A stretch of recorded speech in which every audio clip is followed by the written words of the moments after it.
Hello guys, in this video I'm going to show you how you can make your Instagram account private. Kindly remember to like this video and subscribe to my channel if you find this video helpful. Okay, let's get started without wasting so much time. The first thing you need to do is click on the Instagram application here. Here I have Instagram light up. Just click on it and click on the human symbol at the far right. Okay, this one here, click on it. Then just scroll up. The next thing you need to do is click on the three bars at the top here, this bars here. Then you want to locate settings. Okay, be very keen and follow every step to the end. Okay, now you want to click on privacy.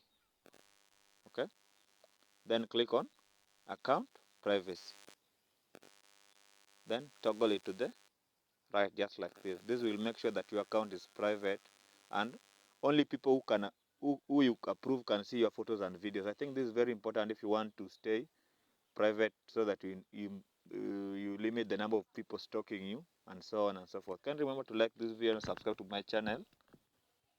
Thank you guys.